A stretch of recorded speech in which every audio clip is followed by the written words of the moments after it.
Assalamualaikum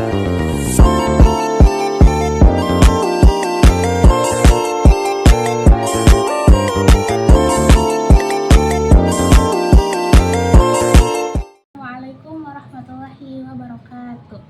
Perkenalkan, nama saya Anggi Dwi Mai Maharani dari Fakultas Adab dan Humaniora Prodi Sejarah Peradaban Islam semester 3 kelas E.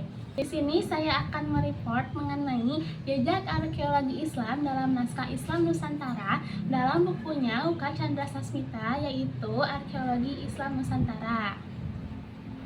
Untuk memenuhi tugas Sejarah Islam Indonesia Masa Klasik oleh dosen pengampu Pak Firman Maulana Nur, MSI.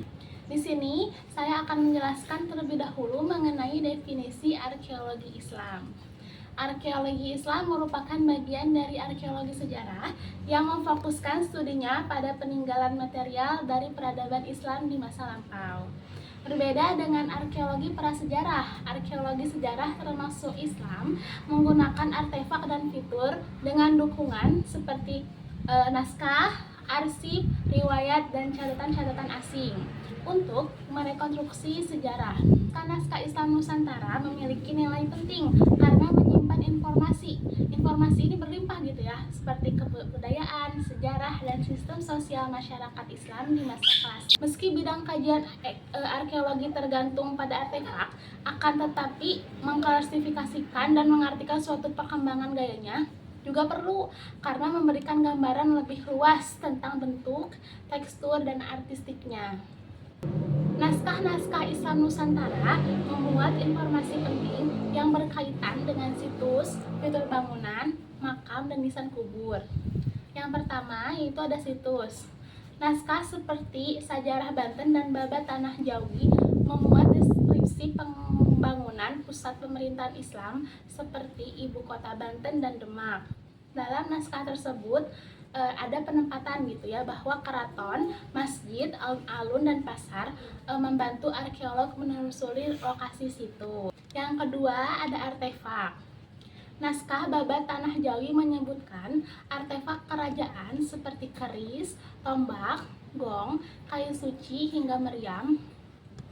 Artefak-artefak ini adalah simbol politik dan spiritual, dan keberadaannya dapat ditelusuri melalui studi lapangan arkeologi. Contohnya dari artefak yaitu ada keris Siginjai, keris pusaka penting kerajaan dan pegangan sultan sebagai simbol Kesultanan Jambi.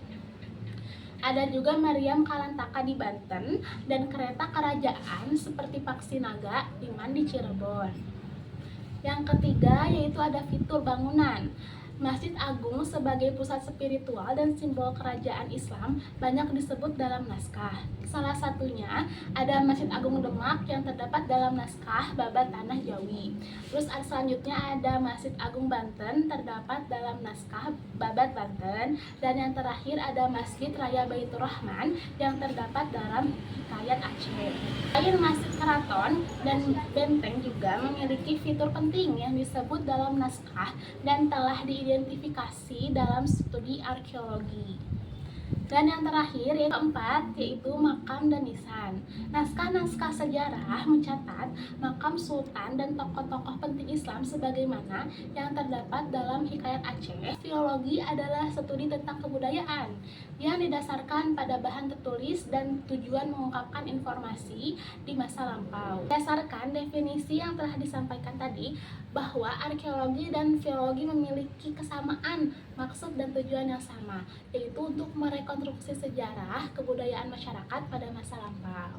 Sekian yang bisa saya sampaikan, kurang dan lebihnya mohon dimaafkan. Wabillahi taufiq wal hidayah. Wassalamualaikum warahmatullahi wabarakatuh.